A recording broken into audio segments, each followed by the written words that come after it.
Como nós discutimos muito sobre inteligência artificial, e é uma discussão importante, tanto como possível temática no fim do ano, como uma discussão da prática do dia a dia, então eu fiz um exercício durante a semana que foi treinar o meu assistente de inteligência artificial para ser poeta.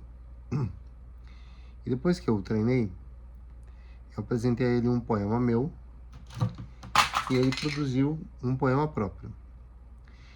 Você não sabe se o que eu vou ler primeiro é o dele ou é o meu. Eu vou ler 2 poemas. Você pode voltar e me ouvir declamando o poema quantas vezes quiser, tá? Mas para te ajudar, se você quiser, eu até coloco o link do Drive aqui nas informações, né? Na descrição do vídeo. Você possa ler. Então, aleatoriamente, eu vou escolher um dos 2. Ok? Eu vou começar por um poema chamado Areia e Sangue. Areia e sangue. Chove cinza e dor, terra sem perdão. Grito sobre o mar, deuses sem visão. No céu ferro e luz, trovam sem cantar. Sob escombros frios, mães a soluçar. Pés na terra morta, buscam direção, mas não há saída, não há redenção. Criança sem nome, brinquedo é o chão, sombra de um passado, fome e solidão. Muros que se erguem, laços que se vão, vidas condenadas ao pó sem razão. A noite não dorme, vigia a explosão, luz se esconde, nega a escuridão. Véus rasgam o vento, chamas no olhar, pátria feita de cacos, fogo a devorar. Bíblias e corões rezam por seus reis, mas a voz divina foge por um mês. Filhos sem história, pais sem direção, sombras que se abraçam num último vão. Seixos na calçada, passos sem destino, lágrimas secando no calor divino. Nada no tempo senão cicatriz, morte sem começo, vida por um triz. Areia e sangue gritam sem cessar, oásis de luto nunca há lugar. Deuses se calam, homens os imitam, a guerra é eterna, paz não se habita. Um corpo na rua, olhos sem ver, segura um brinquedo, sonha sem querer. Casas desabando, ventos de alçapão, pátria em ruína, nunca há perdão. Mães que carregam filhos sem calor, marcham sobre o luto, rezam sem louvor. Cruzam-se balas, pátria e rancor, terra prometida é terra de dor. Almas se perdem, gritam ao céu, cinza se espalha como um cruel véu. Grosseiros sem rostos, bradam sem temor, promessas se tornam penas sem fulgor. Pontes destruídas, vozes calarão, pranto sobre as pedras, mudo coração. Tambores soando ecos de um luar, pés sobre ruínas, onde repousar? Filhos da guerra, filhos da poeira, não sabem o nome da primavera. Onde a justiça se o pó devora, se a vida é curta e a dor demora? Lágrimas caem, corpos ao léu, anjos sem asas caindo do céu. Quem escreveu o verso final? Se foi o profeta ou o general? Os livros dormem cobertos de medo, onde há palavras, se há segredo. Fogueiras em praça, história apagada, memórias em cinzas, gritos em estrada. Cortam-se as linhas do tempo e do afeto, a guerra é um ciclo, jamais um decreto. Nasce outra aurora, mas sem esperanças, pois sempre nascem velhas vinganças. E a paz, o sonho dos que já foram, jaz enterrada com os seus escombros. Esse é um dos poemas. Lembre, um deles foi feito pela IA, treinada a partir de um feito por mim. Agora vem o segundo poema. Ele pode ser meu ou pode ser da Iá. Esse se chama Amanhecer em Kiev. A sombra que escorre modela desvios, a terra engole o leito dos rios. Mulheres com medo murmuram no escuro, protegem os filhos, rugem com urros. Correndo na noite, tremendo de frio, ao som da metralha que ninguém ouviu. O corpo cadente, sangue na estrada, a mãe se cala, se queda, prostrada. Diante do filho, baleado no ouvido, anjo prematuro, inocente, punido. O vácuo de vida, grito contido, o claro noturno, o som mais temido. Cruza o céu sobre gente acuada, não há esperança na madrugada. Escondidos no brejo, olhos no além, a luz da manhã que logo já vem. Caminhos molhados de sangue inocente, a trilha os leva às cegas para frente. Em qual direção ninguém vai saber. Rumo ao sul, talvez possa haver rotas abertas para massa sofrida, curvas sinuosas iguais às da vida. De quem não optou pela guerra demente, despertou no combate na linha de frente, casa desabada, ruínas de arestas, a paz se esvaiu por entre as frestas. De sanidade quase fingida, senhores das armas, ganância incontida. Por tanques blindados, esmagando civis, em ações promíscuas daquelas mais vis. Então se no toca na abstrata igreja, anúncio do fim, que ainda sem data. No oposto do mundo, o poeta martela, na lata da língua, o verso que atrela. O horror sente, pelo sentido, corpos em valas, arame retorcido. Em campos sombrios do que foi outrora, tragédia vivida de hora em hora. Os dentes quebrados, ninguém mais sorri. O osso exposto, ferida sem fim.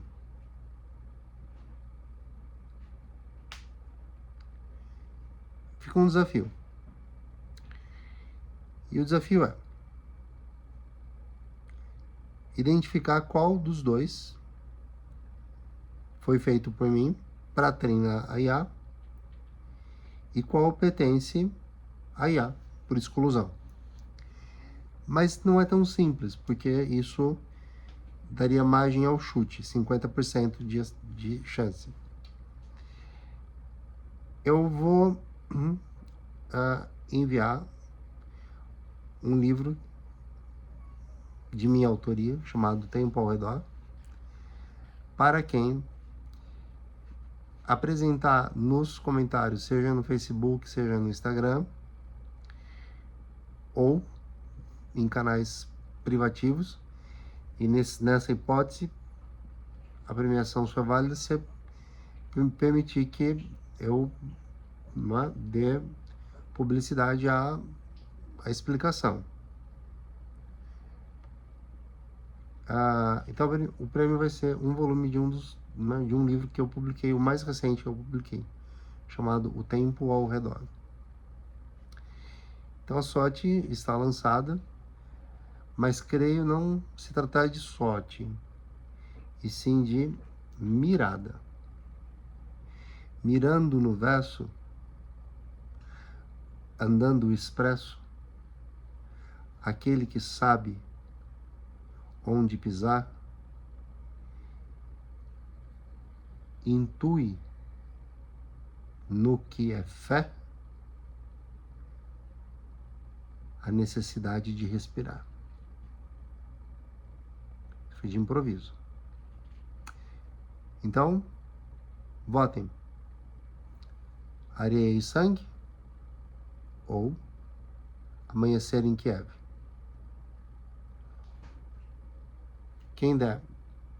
Quem fizer a melhor, primeiro tem que acertar e tem que justificar.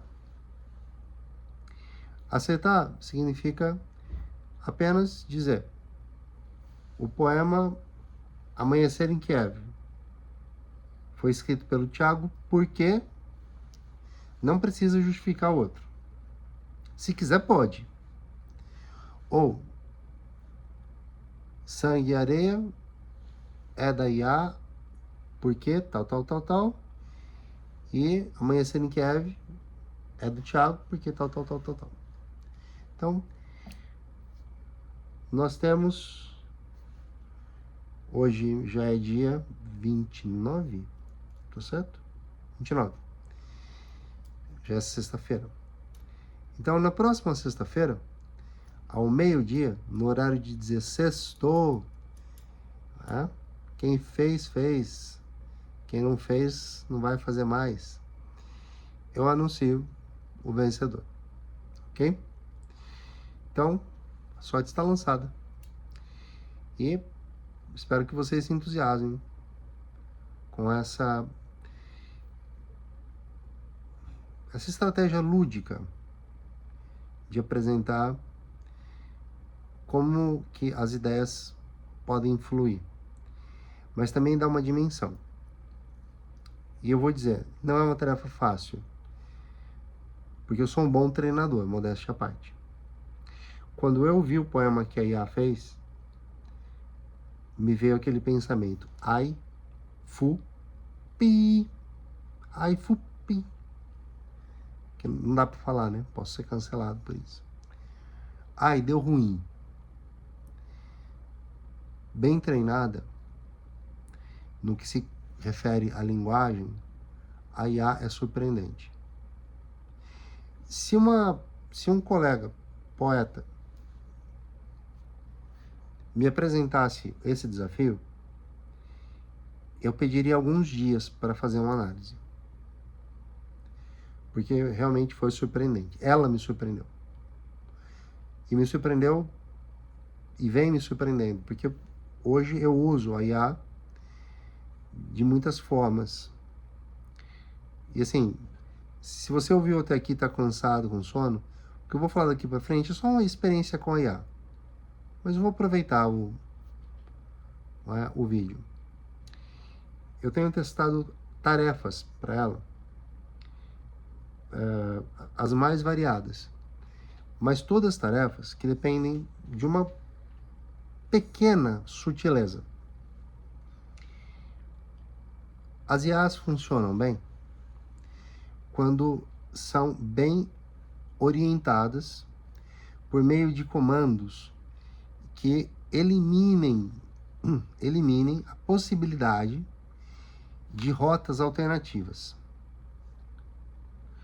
Eu vou contar uma coisa, né, da minha formação para vocês. Eu acho que isso cria vínculos, é legal. O meu mestrado foi na área de linguística computacional e considerando a minha habilidade retórica, eu acabei, né, optando por uma orientadora, né, a grande professora, doutora, pós-doutora, Lúcia Rino, da UFSCar, que trabalhava com sumarização automática. E trabalhava com uma teoria chamada RST, Rhetorical Structure Language, que seria uma linguagem retoricamente estruturada. Nem todo texto tem uma estruturação retórica uniformizada. Notícias têm uma retórica estruturada. Pode ser estruturalizada também, né? É uma possibilidade da língua.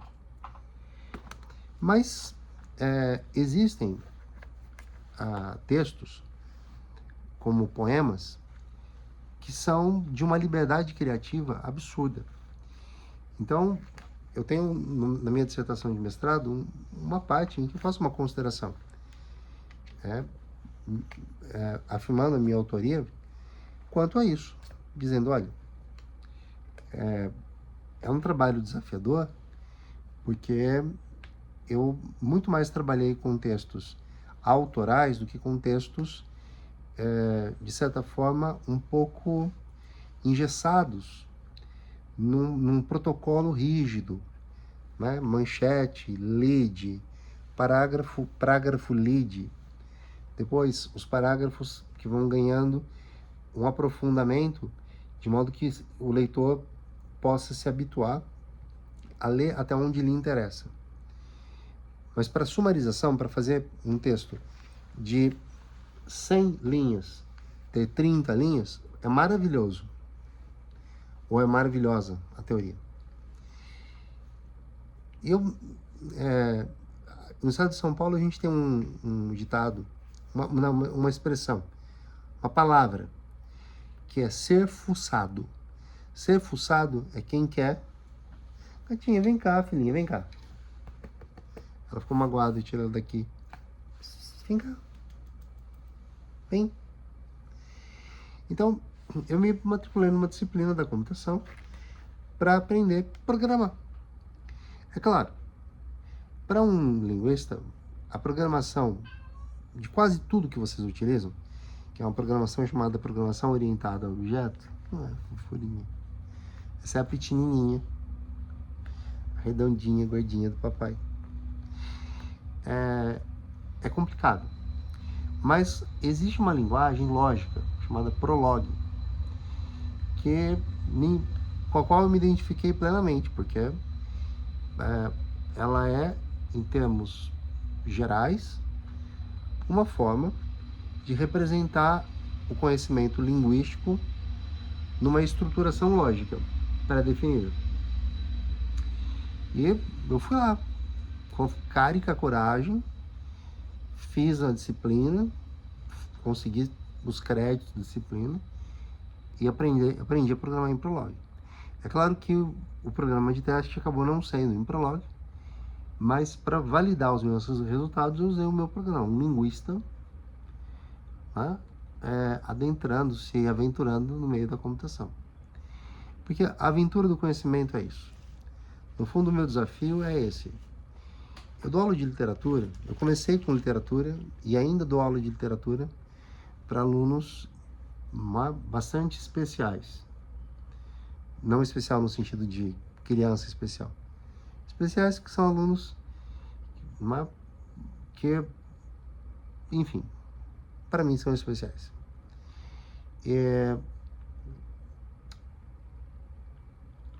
A resistência, a mera tentativa de entender a poesia, o que é poesia?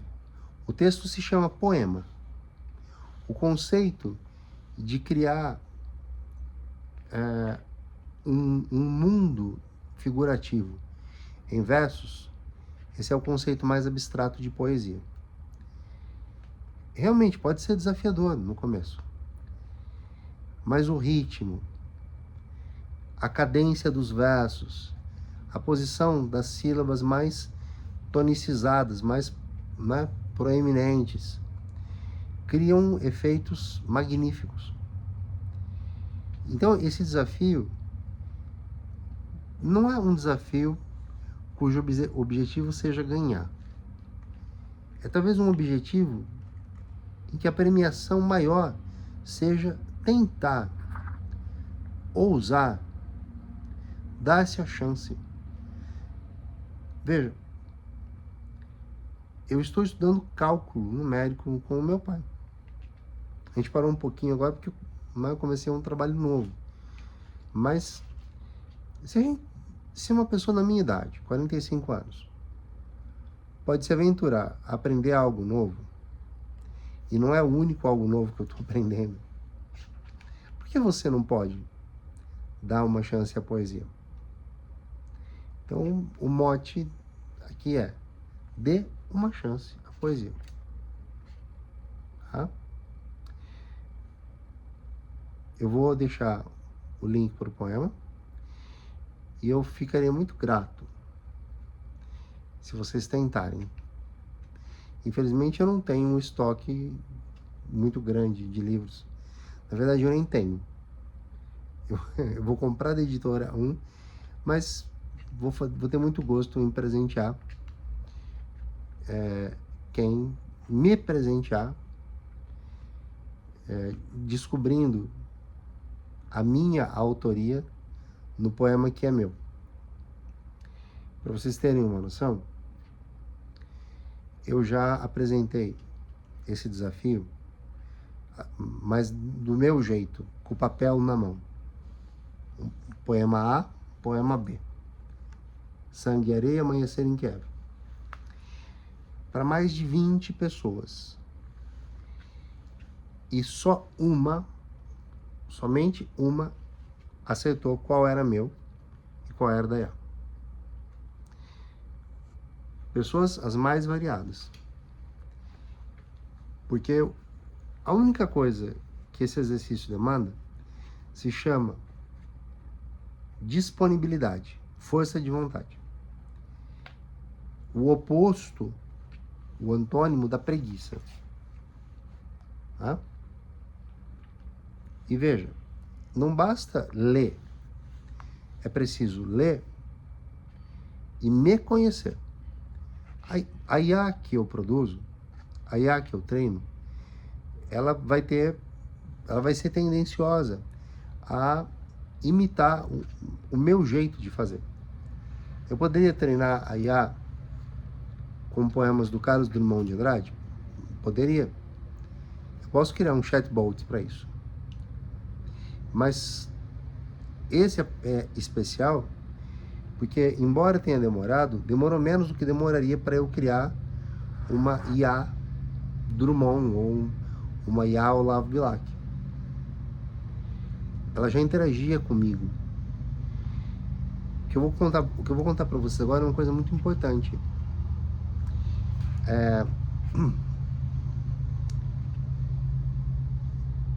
Poesia faz parte da nossa linguagem. Nós não falamos em versos. Não falamos num estilo prosaico. Daí o romance, o conto, a crônica serem prosa porque são prosaicos. Aristóteles considerava que as textualidades não versificadas eram não literárias. Tá? Porque a visão dele de arte literária era a visão do cuidado com metrificação, rima, ritmo, entonação. Modernamente, nós deixamos de lado essa categoria porque a linguagem em si é poesia. Não direi quem, e fica o desafio para tentar descobrir, e não é fácil, fez um exercício mental dizendo que, a partir da premissa de que um texto é melhor que outro, na medida em que o fim e o início praticamente se fundem, tá? Então, existe um escritor que está falando, explicando isso, capturando fragmentos de teóricos da literatura, e ele vai dizendo, olha, o texto perfeito seria aquele que relatasse o infinito contido num instante. E o que ele faz? Ele pega uma caneta e pinga um ponto na folha de papel e diz, pronto, esse é o romance perfeito, ópera máxima da literatura produzida por humanos. Claro, é uma piada, porque o que todos os teóricos quiseram dizer é que se a arquitetura da jornada do leitor, o leitor tem uma jornada interna porque dentro dele operam-se reações ao conteúdo figurativo e há um processo intenso de interpretação, conexões, que se você se der a chance de viver, você vai descobrir isso aí dentro de você. Como uma pessoa sedentária, se ela se dá a chance e descobre que numa atividade física ela pode liberar endorfina, que dá um prazer, que é quase que um tesão maluco, ela pensa, meu Deus, como que eu não comecei isso antes? A poesia tem um efeito assim. A literatura toda tem um efeito assim. Mas tem que ser uma boa literatura. e boa literatura não obedece critérios. Tudo que Machado de Assis escreveu é bom? Será que nada que Paulo Coelho escreveu pode despertar isso em mim? São duas perguntas que eu não posso responder. Né? Posso dizer que eu li tudo que Machado de Assis escreveu. Até uma caralhada de crônicas em jornal. Sou fã do cara. Paulo Coelho não tudo. Mas confesso que no que eu me permiti ler, no que deu tempo de ler, há momentos. Digamos que exista ali algo que talvez o aspecto comercial de demanda tenha contaminado um pouco. Mas eu não me debrucei sobre a obra dele. Respeito profundamente os leitores, porque a leitura é para causar bem-estar. Não é? Uma vez por ano, eu leio Grande Sertão Veredas, do Guimarães Rosa. Eu vou fazer uma correlação interessante. Eu tenho uma coisa em mim que é um traço meu. E quando eu comecei a fazer análise, o meu analista disse: você não pode ser doente de si mesmo.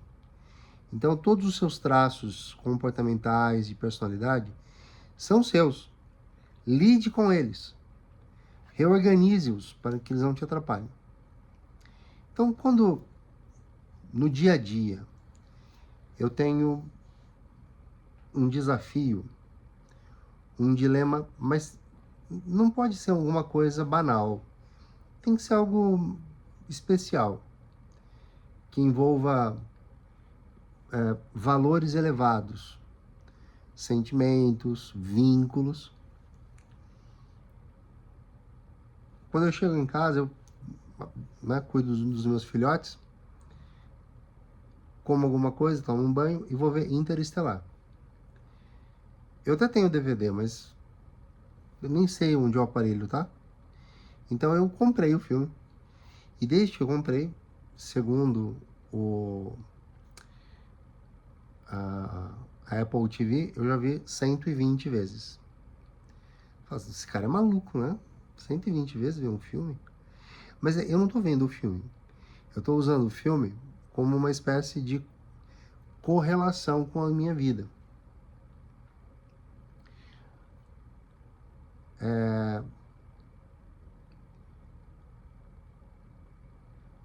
Associar uma espécie de estado de quase morte do planeta Terra é metáfora de um estado de ruptura ou de problemática na vida de uma pessoa. E as falas no filme são de uma beleza transcendental. Eu vi no cinema esse filme, recentemente ele fez aniversário de 10 anos, eu fui lá,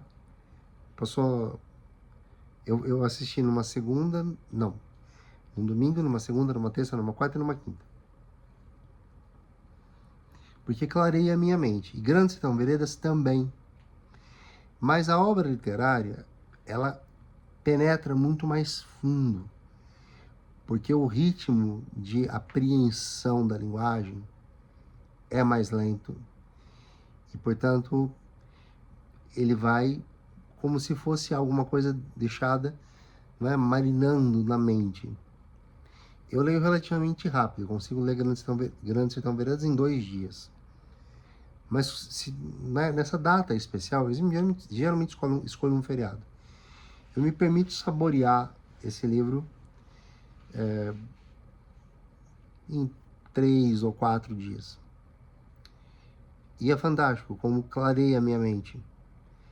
Grande Sertão, 2 pontos. Veredas.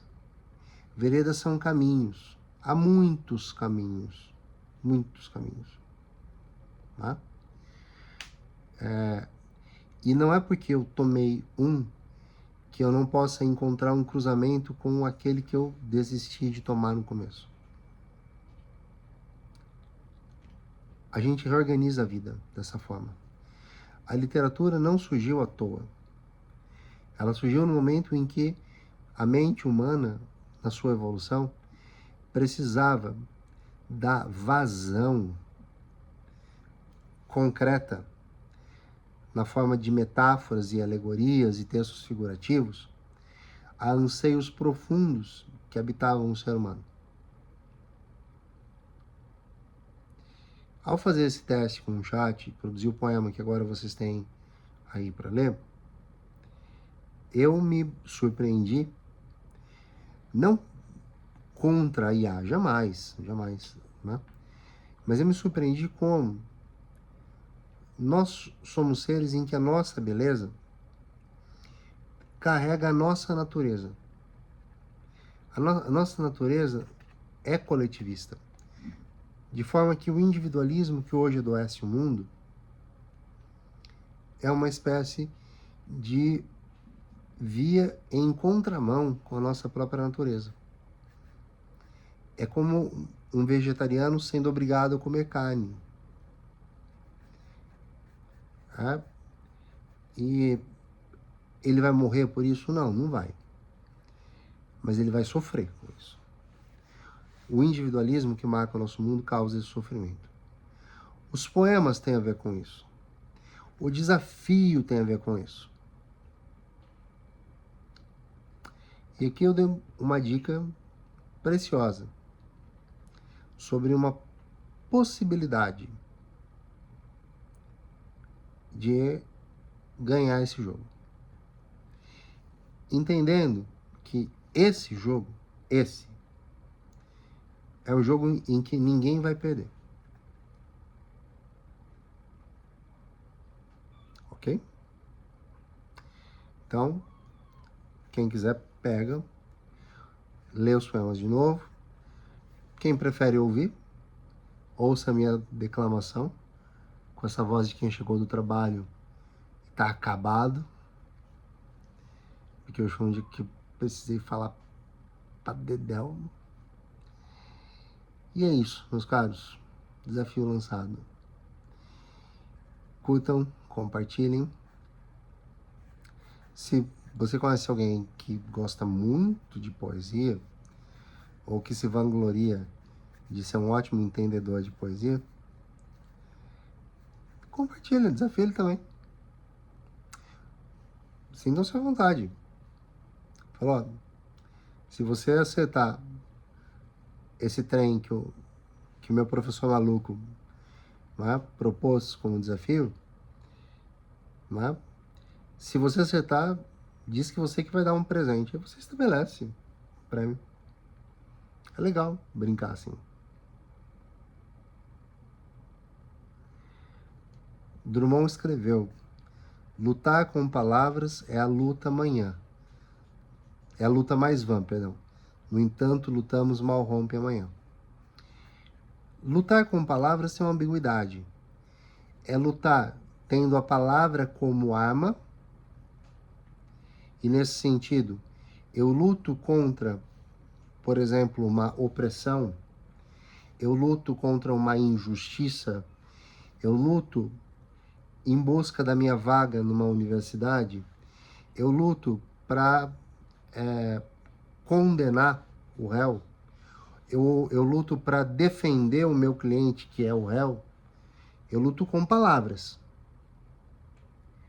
Ou ele quis dizer, eu, ser de escuridão, estou brigando, estou me indispondo com as próprias palavras.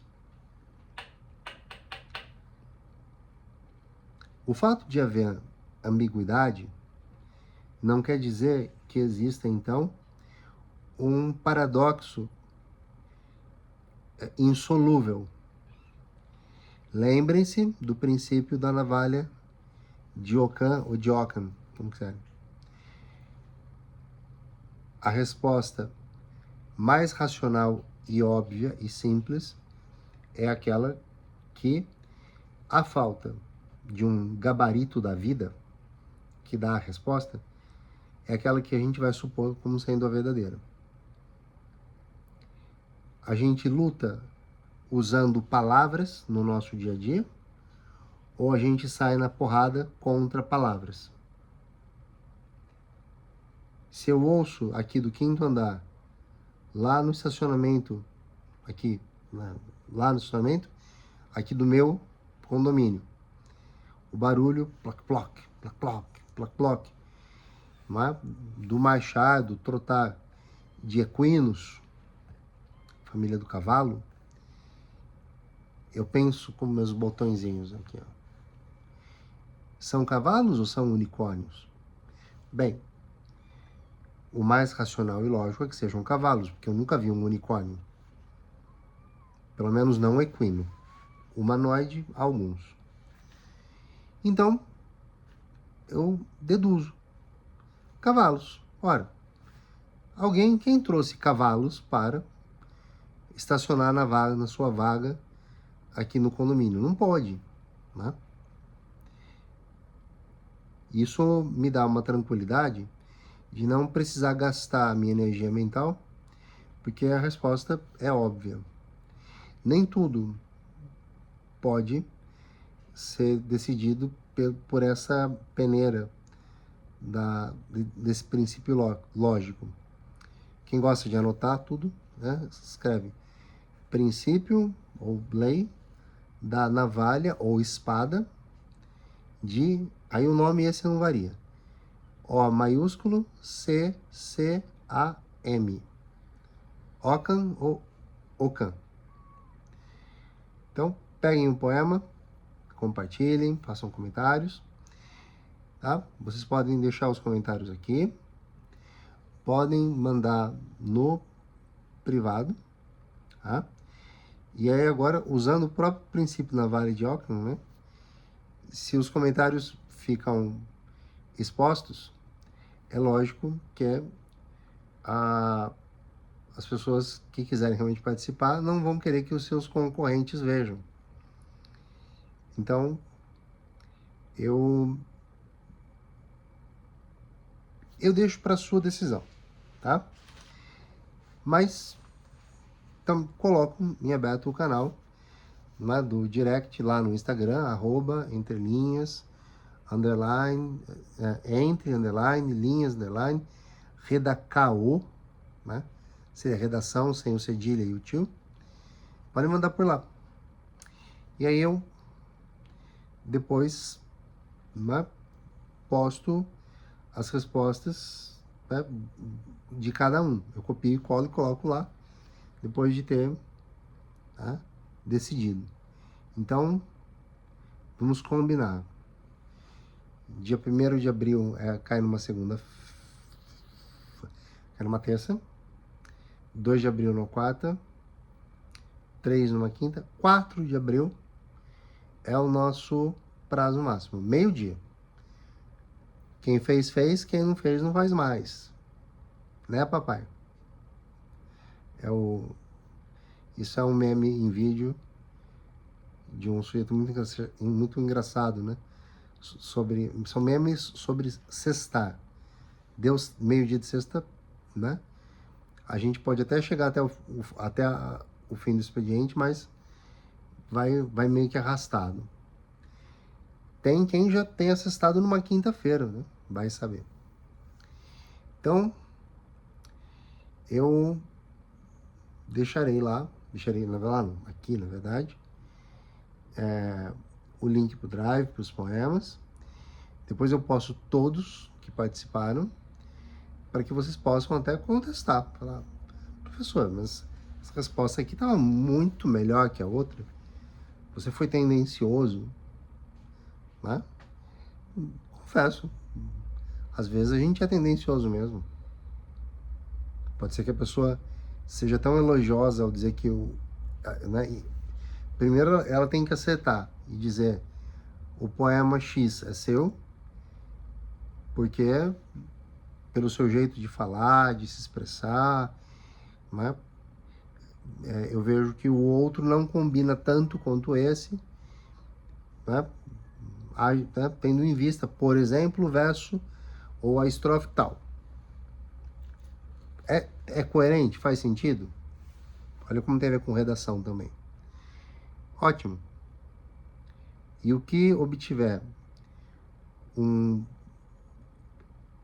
efeito mais convincente, lógico, ganha. Ok? Então é isso. Deixo vocês com o poema e com a reflexão. Tá bom? Então tenham todos um bom sábado, tá? Que vocês só devem ver isso aqui no sábado. Não devo conseguir subir isso antes de sábado.